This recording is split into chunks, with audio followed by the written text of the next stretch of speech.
Happy Monday, and welcome back to the Lorden Arts channel. I'm John Lorden. Thank you so much for spending some time with us here today. Case Cracked is the show where we look into a mystery and what are the critical pieces that help solve that mystery.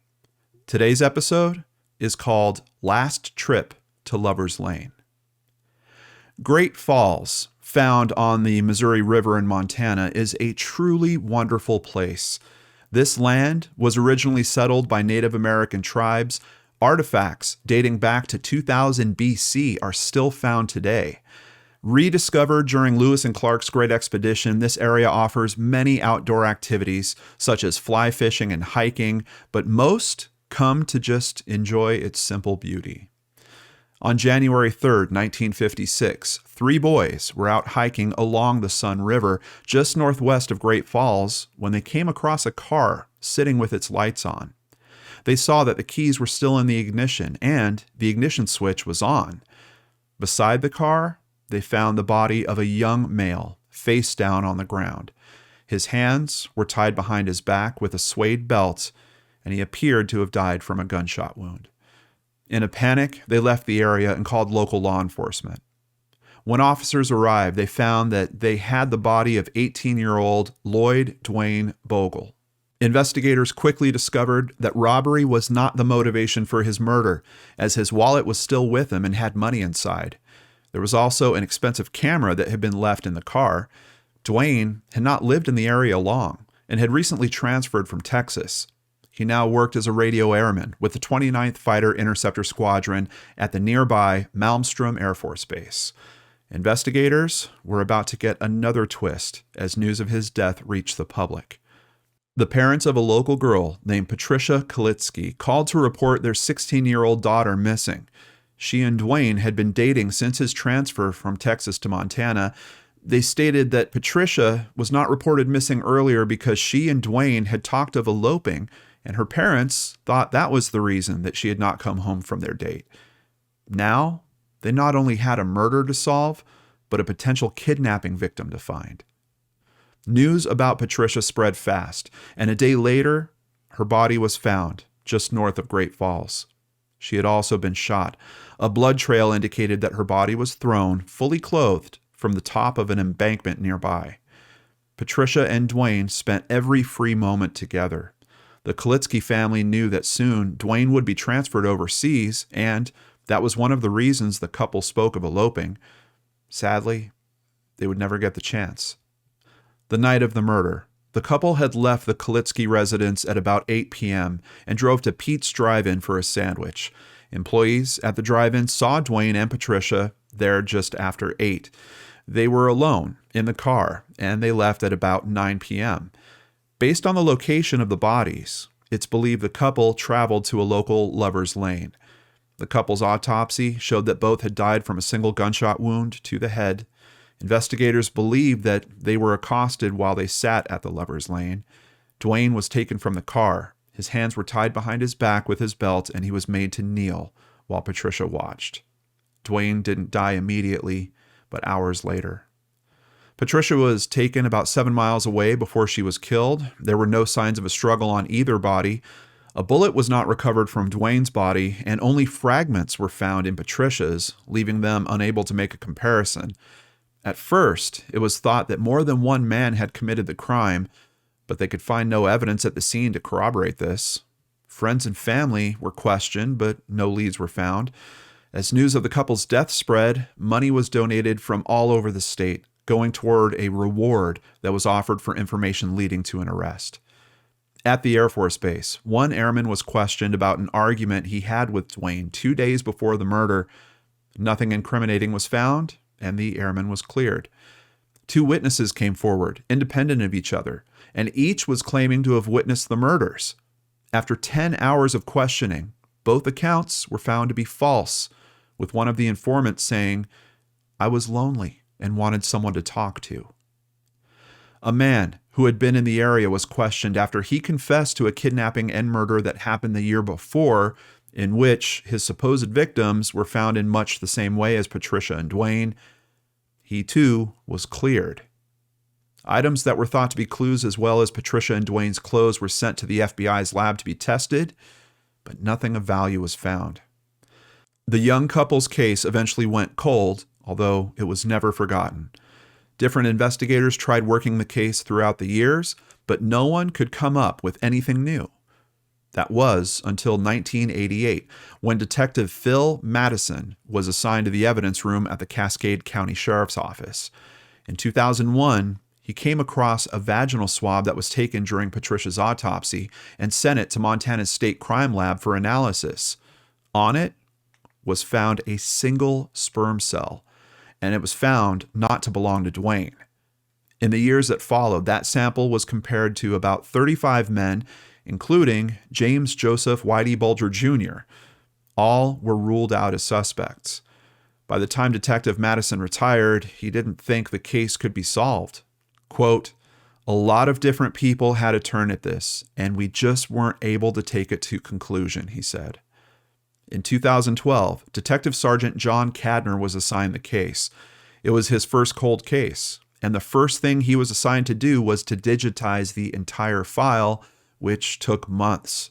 Once the file had been digitized and thoroughly reviewed, he came to the conclusion that only DNA evidence would solve this crime.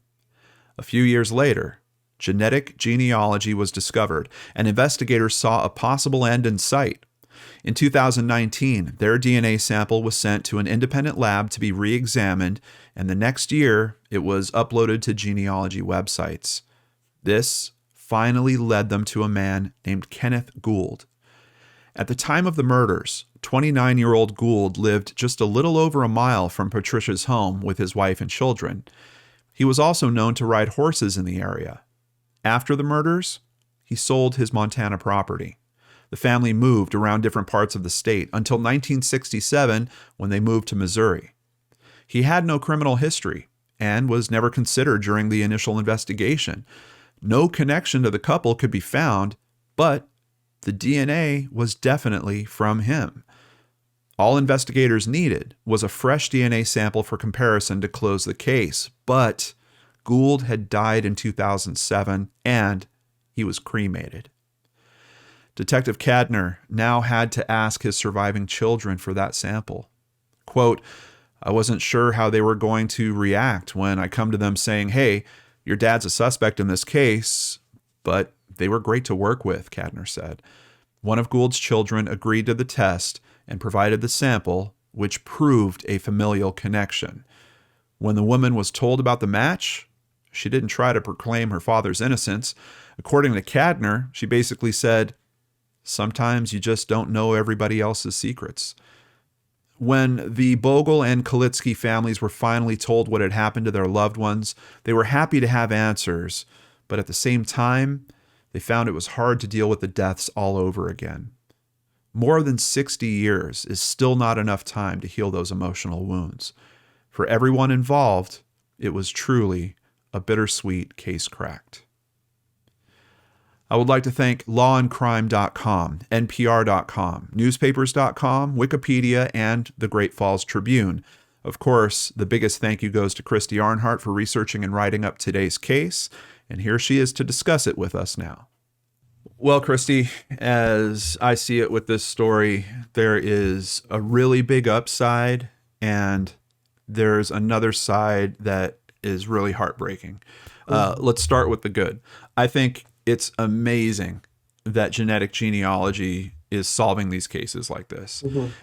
In particular for this type of case, because your traditional methods of investigation, like how do you get to a person that's deceased? Yeah. You know, like maybe, yeah, you find a witness or you find a statement and it kind of points you in that direction. But if you can't confirm it with the person, you can never really cross that finish line. And here, DNA is just giving us that tool that, hey, you don't even have to be alive.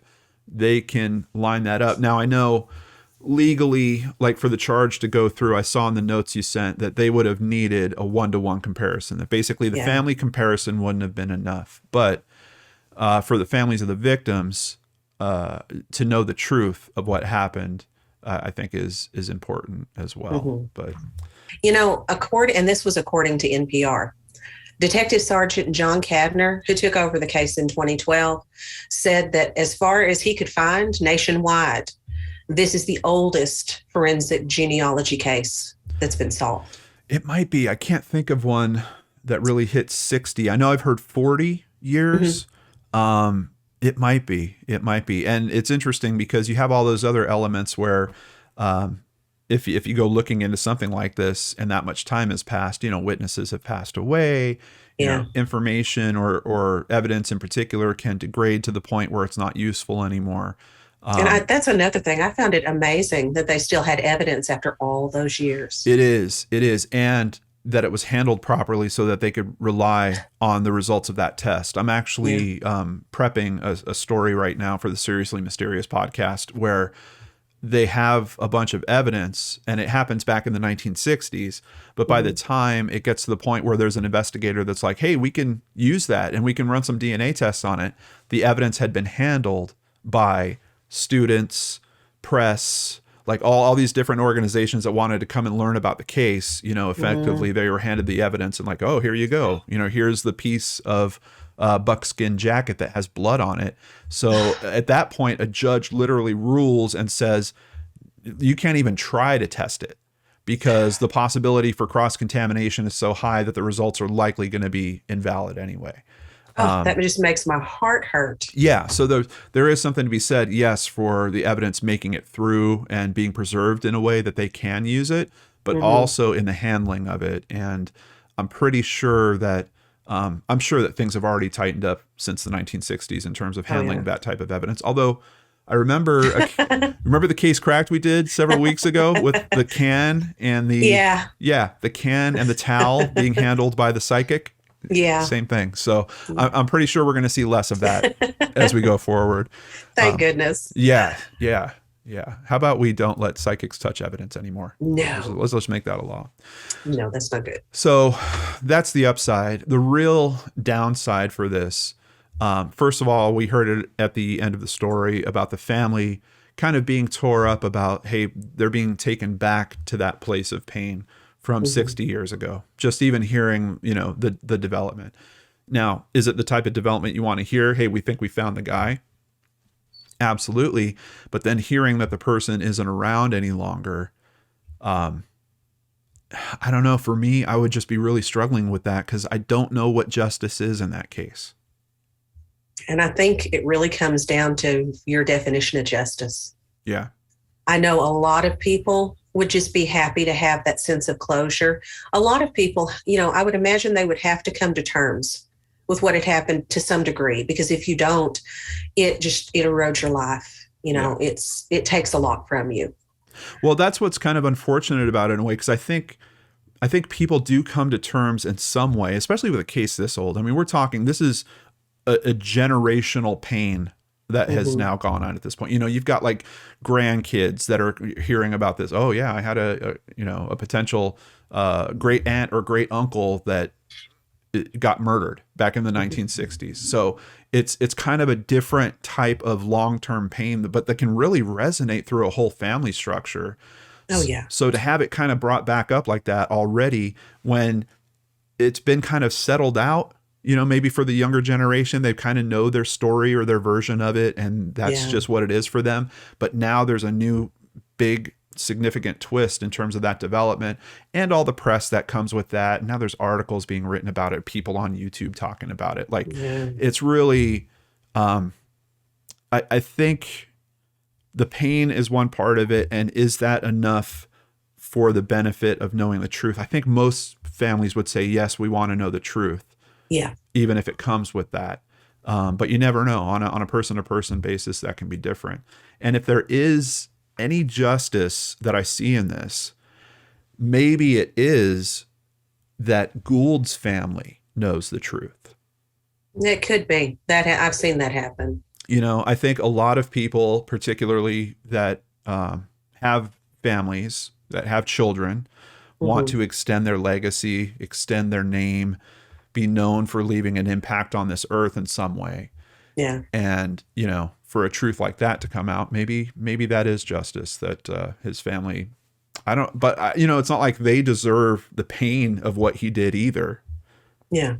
it's just, I don't know. It's really complicated. And That is a hard one. I mean, I know me personally, it would have been enough for me to live with the pain up to that point.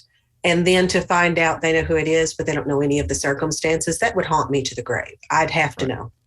Yeah, we really don't have, well, I mean, I guess there is ultimately a sexual assault component in this. So you could assume the motive, but it's not nearly the same. And the conditions, like how did this guy come across them?